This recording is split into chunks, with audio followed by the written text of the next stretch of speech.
Boa noite. Estamos de volta. Neste primeiro Globo Repórter de 2019, vamos viajar pelos caminhos do pão, provavelmente o alimento mais consumido no mundo. Para contar essa história, atravessamos 3 continentes. Refizemos a jornada de Cristo na Terra Santa, onde o pão se tornou um alimento sagrado. No deserto, rota das pirâmides egípcias, alcançamos o território das primeiras padarias. E no interior da Alemanha, conhecemos o melhor padeiro do mundo. Um homem que venceu um concurso internacional conta todos os seus segredos. O programa desta noite é uma coprodução com a EPTV, afiliada da Globo no interior de São Paulo e sul de Minas.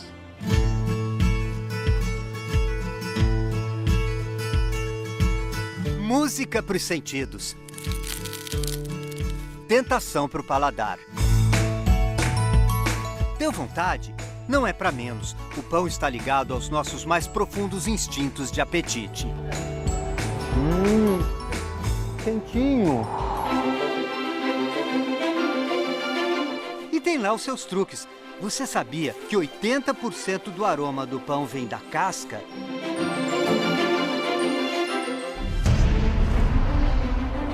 Para descobrir, andamos por 3 continentes.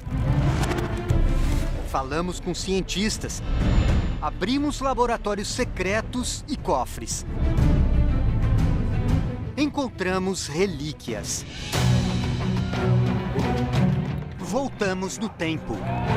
Esta é uma história de glória, de luta e sobrevivência. Por que o trigo é o cereal mais poderoso do mundo? Onde cresce a planta ancestral? O homem demorou mais de 10 mil anos para aprender a fazer o pão como a gente conhece hoje. É um viajante de muitos caminhos. Dos primeiros fornos na antiguidade até a multiplicação dos sabores, a sedução dos confeitos. O pão também é símbolo do sagrado. Como o grão que morre e volta a brotar, ele guarda o ciclo da eternidade. Talvez por isso tenha sido tomado pelo homem que viveu há mais de 2 mil anos na Terra Santa e foi o mais influente da humanidade. Era um tempo de conflitos, de doenças e de fome quando Jesus andou pela Galileia. Os evangelhos contam que foi neste lugar onde hoje existe uma igrejinha que aconteceu um dos milagres mais conhecidos, o da multiplicação dos pães. Um mosaico ali marca esse milagre com a imagem de um cesto cheio de pães e de peixes. Mais tarde, ele também partiu o pão e deu aos discípulos na celebração da Santa Ceia, num gesto que mudaria para sempre a forma com que nós brasileiros e todo o mundo ocidental entendemos, enxergamos o alimento. Mas de onde vem o pão? Como ele chegou até as mãos de Jesus? Esta é uma história fascinante de caminhos sagrados, que começa muito antes de Jesus e também muito distante de onde nós estamos agora, no Mar da Galileia. Mas nós vamos atrás do lugar onde tudo começou. Uma história que cruzou oceanos e durante milênios ficou perdida, enterrada nas areias do deserto. Deserto do Saara, norte da África, 7 mil anos atrás. Nas margens do rio Nilo nasce uma das culturas mais antigas do mundo. Junto com ela, um cereal robusto, de espigas generosas. Aqui, nos alicerces da civilização, aparecem fornos primitivos e o resultado do que os cientistas acreditam ser a invenção. Com farinha, água, sal e fermento, os egípcios dão forma aos primeiros pães de forno. Uau! O professor Avram Levi, do Instituto Weizmann de Israel, lembra que o trigo é original do antigo Crescente Fértil, região que ia do norte da África até o Golfo Pérsico. Mas o pão assado que cresce com o fermento deve mesmo ter sido criado nas margens do Nilo. Yes. So the Egyptians were... Sim, os egípcios foram os primeiros a dominar a arte da fermentação, diz ele. Usavam o mesmo fermento para fazer cerveja e pão. Foram eles que desenvolveram esta tecnologia. And they're the one who mastered the technology. Mas por que exatamente aqui no Egito? A resposta pode estar ao lado de outro grande mistério. As grandes pirâmides de Gizé. A uns 500 metros delas, os arqueólogos descobriram prédios que não eram nem casas nem templos. Eram padarias de 4.500 anos. Estão entre as mais velhas já encontradas. Dali saía o alimento, a comida para a construção das pirâmides. Nós estamos no berço do pão. A invenção dos egípcios atravessou milênios e sobrevive nas ruas do Cairo. O pão é o legado do mundo antigo que chegou até nós. Essa padaria fica aberta 10 horas por dia, depois eles fecham, porque aqui tem fila, porque o pão é muito mais barato. Um desse custa 1 centavo de real. É de longe o alimento mais barato em todo o norte da África. Para muitos, o único do dia. Mas na Idade Média, a falta de comida era ainda maior. Na África, na Ásia e na Europa. Inclusive na Alemanha, as pessoas passavam fome. Num tempo em que os combates, o fogo e o medo eram mais frequentes que as colheitas.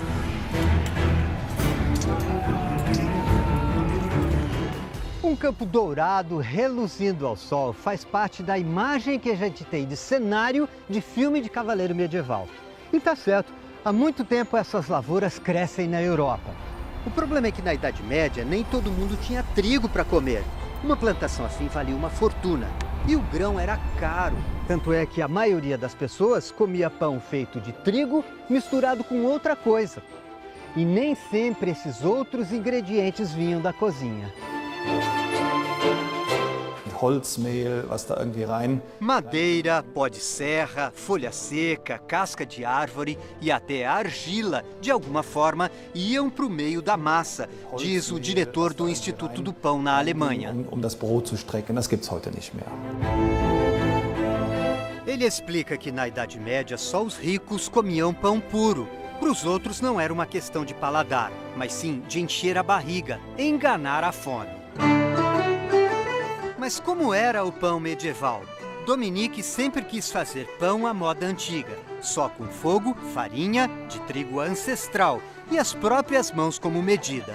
Mas como o negócio dele poderia concorrer com a tecnologia de hoje? Só voltando no tempo, e ele fez a viagem. Dominique é um daqueles que acreditam que a história deixa lições. E foi num cenário típico daquele tempo que a gente encontrou o padeiro da Idade Média. Estamos na festa anual de Kautenberg, um reino de faz de conta erguido no sul da Alemanha.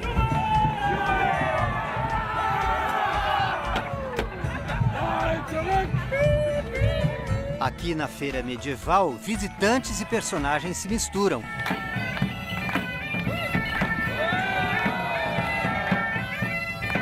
Às vezes é difícil saber quem é o quê. Boneco em pele de gente ou fantoche de carne e osso?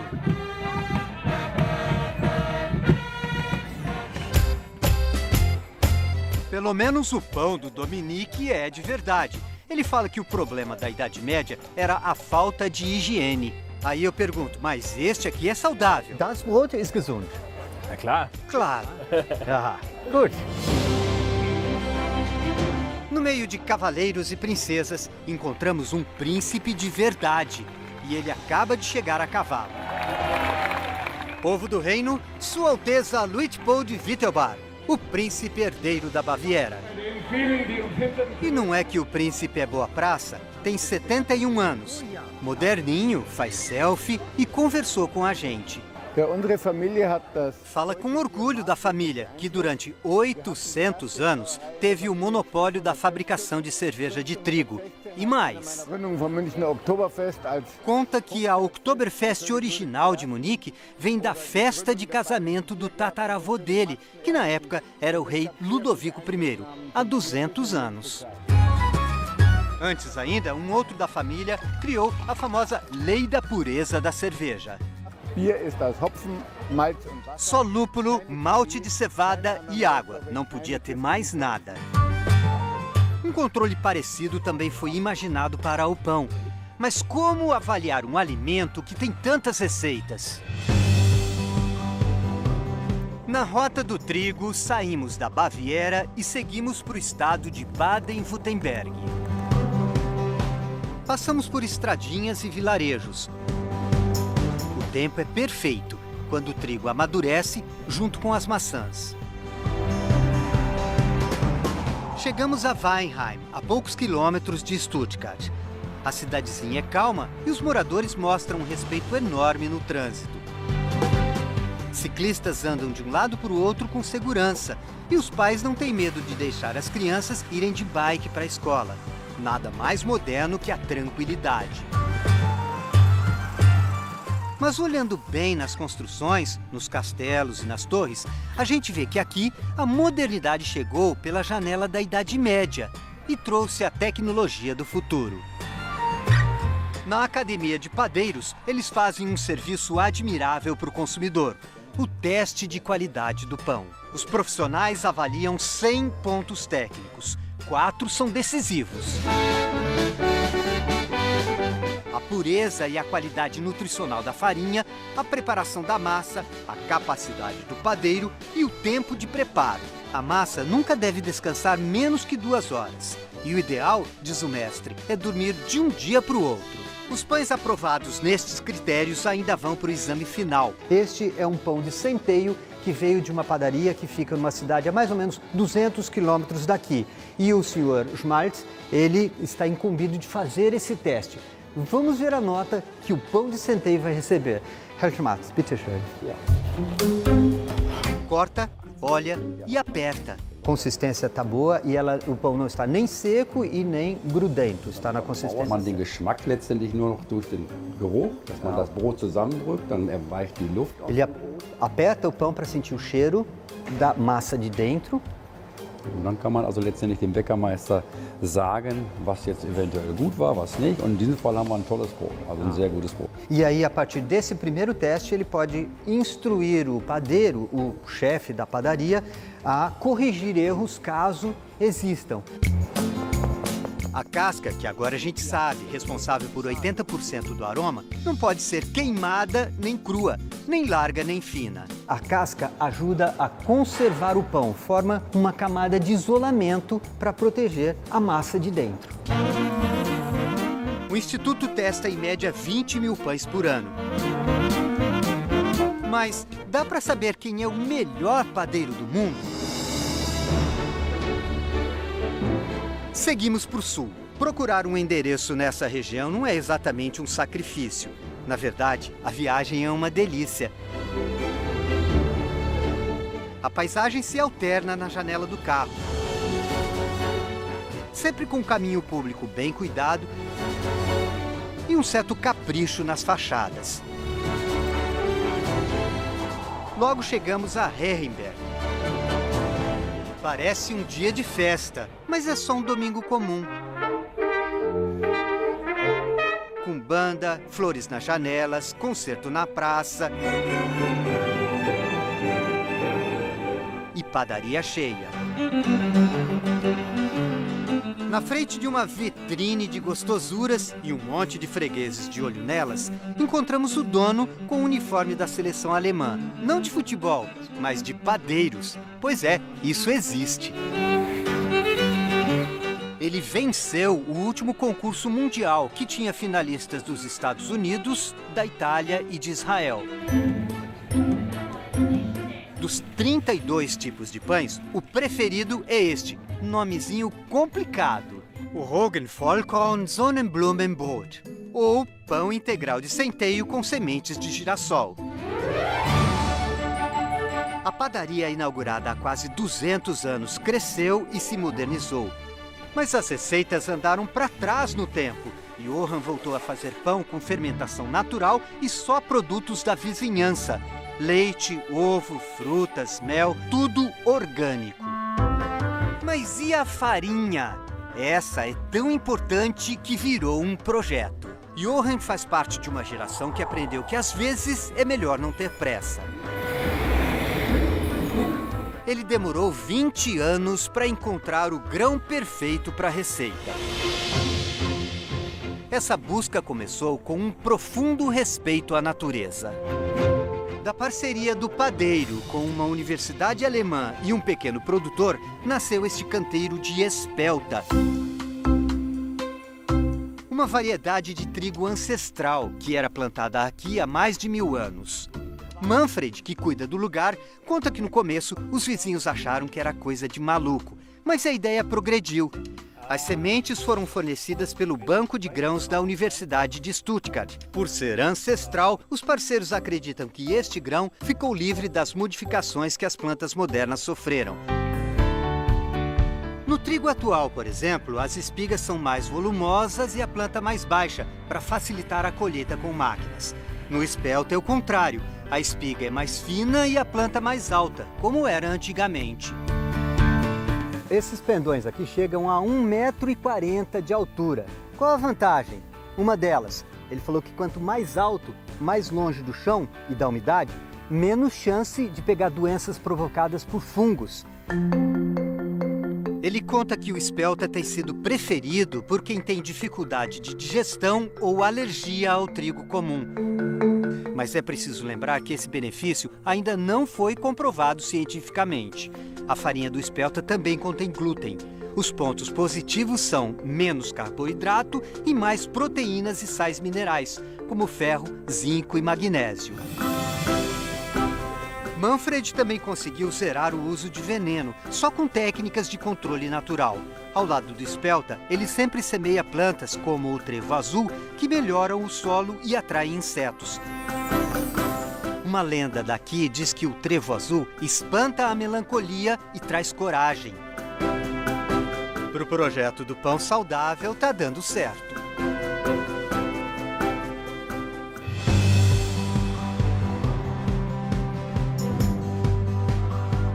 Para chegar ao título de melhor padeiro do mundo, Johann Bayer voltou às origens. Quando assumiu o negócio da família há 25 anos, a padaria já era um sucesso, mas ele quis inovar. Ampliou e modernizou as instalações. Olha o tamanho, nem parece padaria. A higiene é tão rigorosa que só podemos filmar de longe, da escada. Mas na busca pela perfeição, Johann acha que a grande sacada mesmo foi juntar a cozinha moderna com o jeito antigo de fazer pão. Usar as receitas dos avós, o trabalho sem pressa e ingredientes da vizinhança, para quase zerar a necessidade de transporte.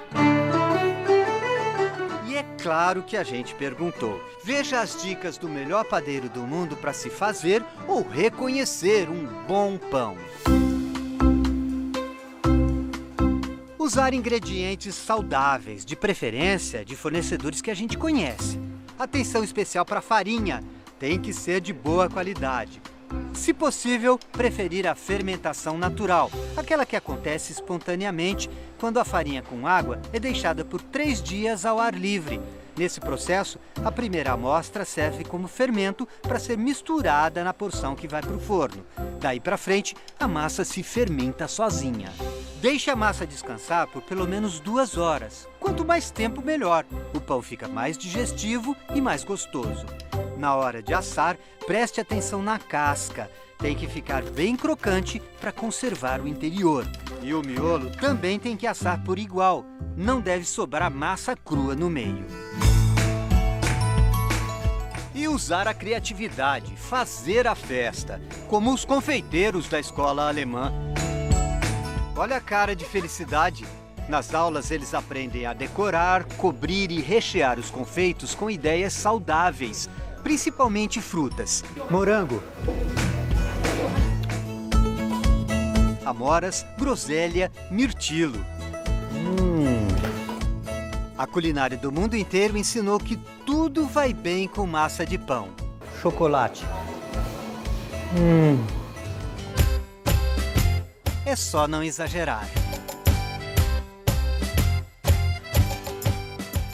Sementes guardadas há séculos revelam como era o grão de trigo há 2000 anos.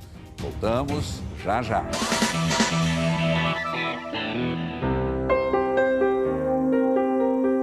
Uma pergunta que os teólogos se fazem é por que Jesus escolheu o pão como símbolo? A resposta pode estar onde muita gente procura: Jerusalém.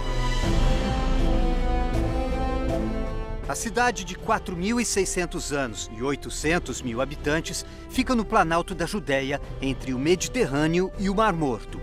Todos os impérios da história passaram por aqui, mas eterna mesmo é a fé. Muro das Lamentações, alicerce do Templo de Salomão, o lugar mais sagrado dos judeus. Ali perto, a Via Dolorosa, o caminho da crucificação até a Igreja do Santo Sepulcro, onde Cristo venceu a morte. E a Cúpula da Rocha, o tesouro dos muçulmanos que reluz no horizonte. Por caminhos diferentes, Jerusalém alimenta todos os peregrinos. Um pão para cada tipo de fome. Dezenas de formas diferentes. Olha a nossa esfirra aí, massa folhada, doce e salgada. Da mesma farinha, 2 receitas próximas. Só aqui tem 17 tipos de pães. Esse aqui é o pão típico árabe, pita, né? Bem conhecido. Este é o pão típico árabe aqui de Jerusalém. Eles falam que só tem aqui. É um pão com gergelim, sementes de gergelim. Para quem enxerga que a variedade enriquece a alma, a partilha é uma grata surpresa. O menino de Jerusalém me faz um presente. Eita!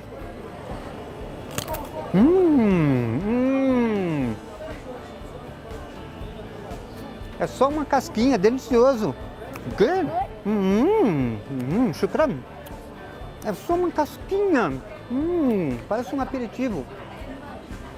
Muito, muito, muito, muito gostoso. O menino também pega um pedaço. E isso de comer juntos em Jerusalém nos remete à refeição mais famosa da história.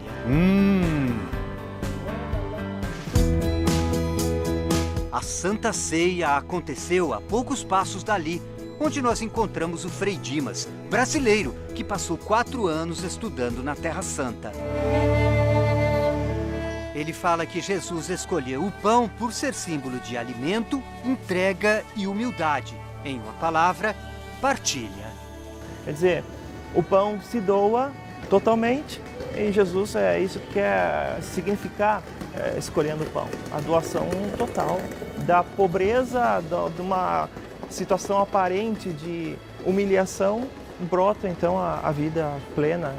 Esse é o símbolo do pão na ceia judaica. Mas onde aconteceu? Um labirinto nos abre passagem para a história. Essa daí é a estrutura dos cruzados.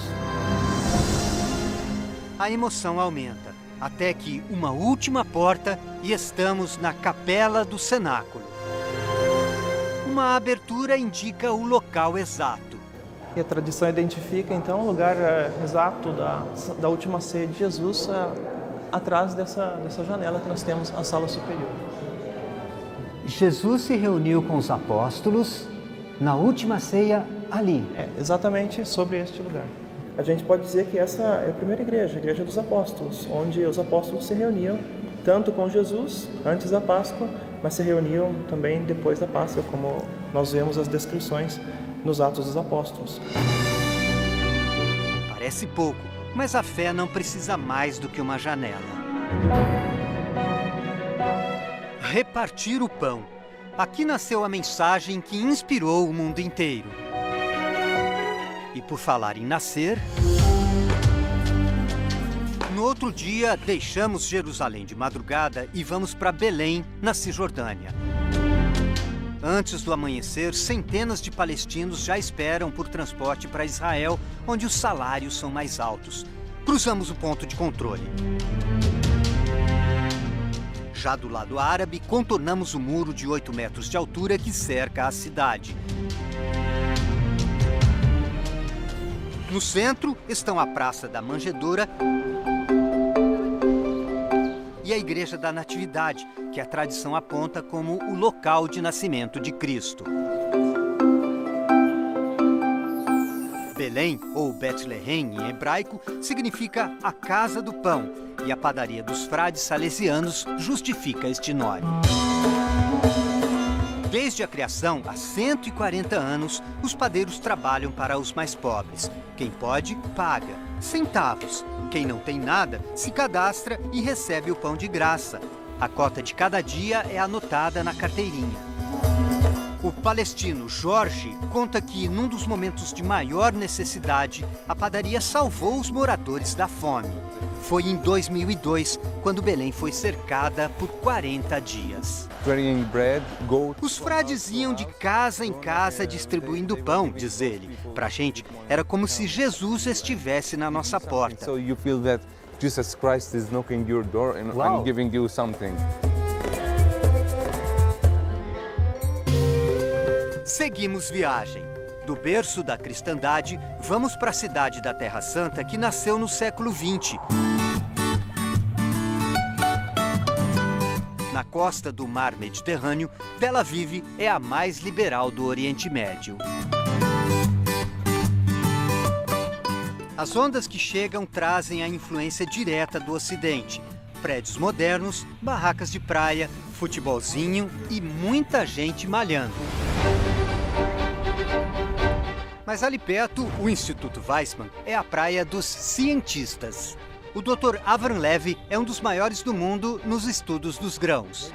Ele é muito descontraído, aberto, mas o lugar é de segredos. Portas fechadas, câmeras secretas, os laboratórios guardam tesouros da ciência. Um deles é este. O trigo selvagem, a semente original do crescente fértil. A gente pode dizer que todo o trigo que existe hoje, todo pão que é feito com farinha, massa, vem deste trigo ancestral, que só crescia aqui no Oriente Médio. Levi mostra o que a gente não sabia. A planta é um fenômeno da natureza quando cai no chão. And this goes into the soil and makes a new plant. O trigo selvagem, ele tem um dispositivo para só entrar na terra, assim vai facilmente. Mas se eu puxo de volta, ele não vem, porque algumas garras ficam presas e impedem que o grão saia da terra. Isso garantia a sobrevivência do trigo. E o mais emocionante ainda estava por vir. Ele nos leva para o subsolo. Entramos numa sala super protegida. Aqui fica o que eles chamam de... That's our safe. That's where we keep the seed collection. É o cofre do banco, ele falou. Esse é o cofre do banco, o tesouro. Treasure. É a coleção dos grãos mais preciosos da Terra Santa. Ele mostra primeiro um grão que os romanos usavam para fazer massas, macarrão. Estamos chegando perto. Emocionado, eu pergunto: se o senhor tem aí o trigo do tempo de Jesus. O cientista tira um envelope do estojo e despeja. Dá até medo de segurar. Encontramos. Professor, este é o trigo do tempo de Jesus? Yes, this is the most common. O mais comum no tempo de Jesus. Então a gente poderia pensar que o pão da Santa Ceia foi feito com este trigo. Yes. O acervo tem centenas de variedades. Mas como elas chegaram até aqui? Farmers kept it and transmitted from father to son. As pessoas guardaram de pai para filho, ele conta, já que não existiam empresas que vendessem sementes naquele tempo. Nós acreditamos que essa corrente volta até as gerações dos tempos bíblicos. Up to biblical times, we believe. Up to biblical times. Yeah. Mas será que o trigo de hoje é diferente do ancestral? The wheat is different. Actually, Ele fala que sim. O trigo do tempo de Jesus era mais saudável, tinha o dobro de proteínas, mais vitaminas, antioxidantes que combatem o envelhecimento das células e sais minerais. Os modernos têm muito carboidrato, quer dizer, amido. Mas então, o que fazer? Podemos usar as variedades ancestrais para melhorar as plantações de hoje. E sempre preferir os grãos integrais. Afinal, na antiguidade, todo pão era de trigo integral.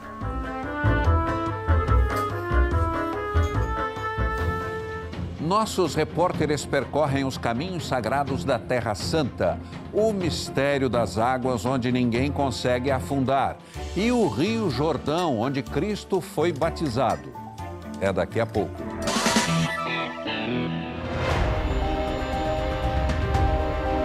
Dizem que a viagem provoca mudanças no viajante. E quando o caminho é bíblico e o personagem tem algo de sagrado? Depois de ser assado pela primeira vez nos fornos lá do Egito, o pão andou por muitos caminhos, alguns maravilhosos, outros perigosos, até chegar à nossa casa, à nossa mesa em todo o mundo ocidental. Um desses trajetos muito importante é esse, o da Terra Santa, onde nós estamos, porque foi depois de entrar aqui e chegar às mãos de Jesus que ele mudou de significado. E é este caminho que nós vamos seguir a partir de agora, aqui do sul de Israel, até onde essa história nos levar.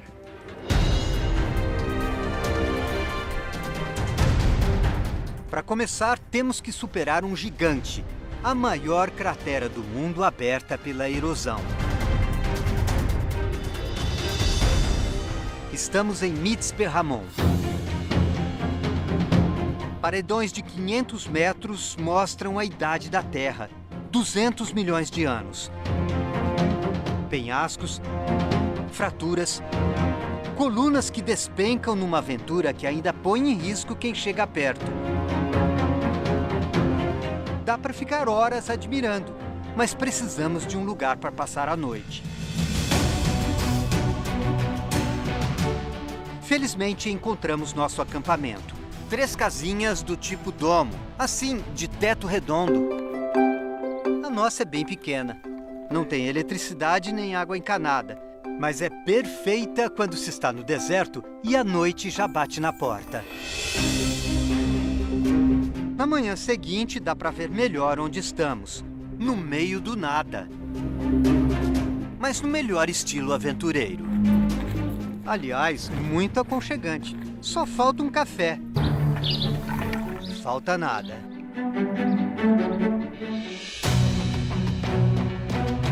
Para descer ao fundo da cratera, vamos pela estrada que contorna a encosta. Estamos no meio do deserto do Negev.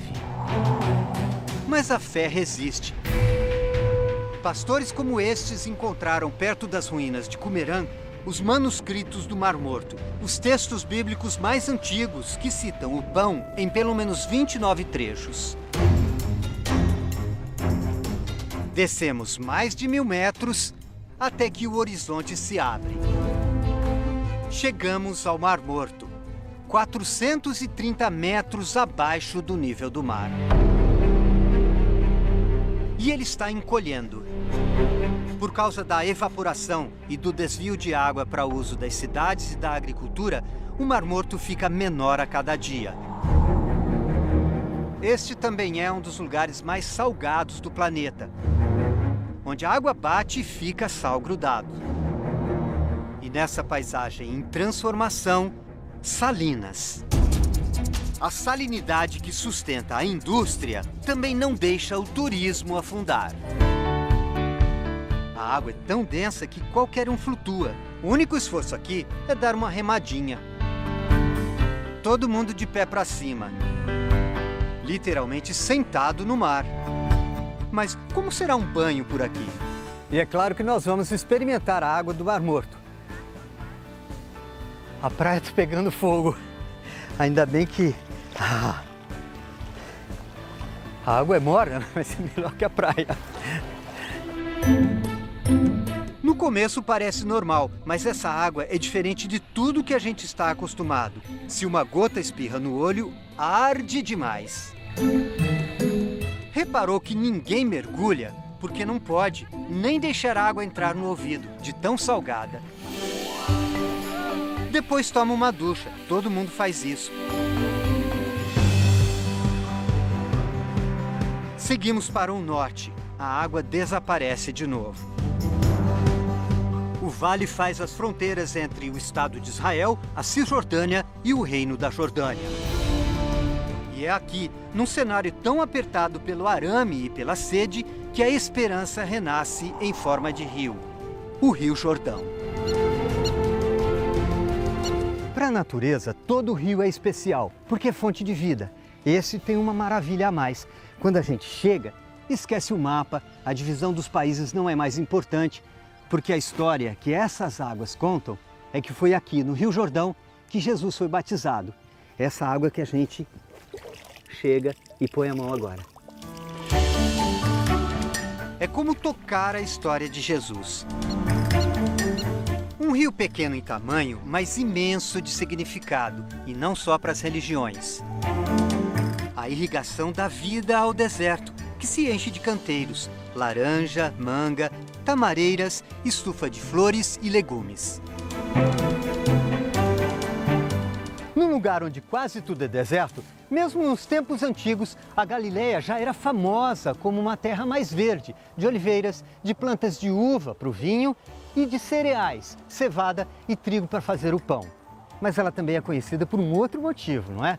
Foi nesses campos que há quase 2000 anos, um jovem começou a andar e espalhar ensinamentos que seriam repetidos por muito tempo.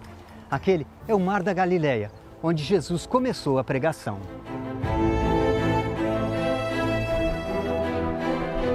Tiberíades, o centro da região, era uma vila importante, mas é um lugar modesto que chama a atenção. Cafarnaum, a cidade do pregador. A sinagoga era a construção mais alta. Esta, construída em cima da original, tem história para contar.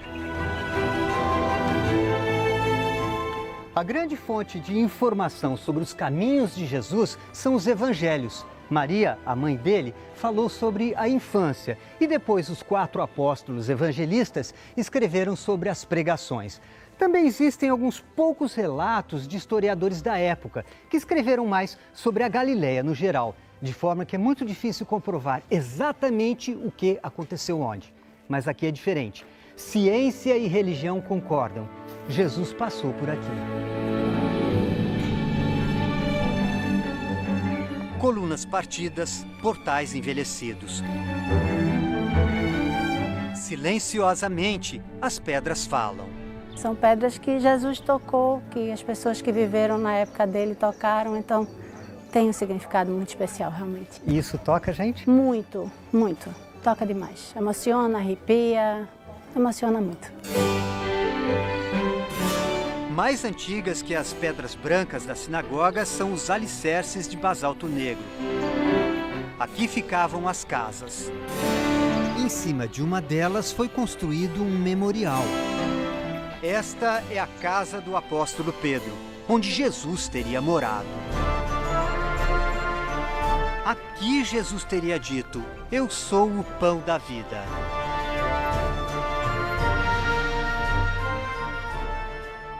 E você fica agora com o Jornal da Globo.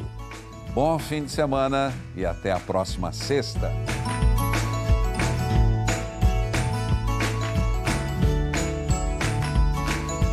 Futebol é na RPC. Domingo, Atlético e Toledo, na volta do Campeonato Paranaense, 4 da tarde.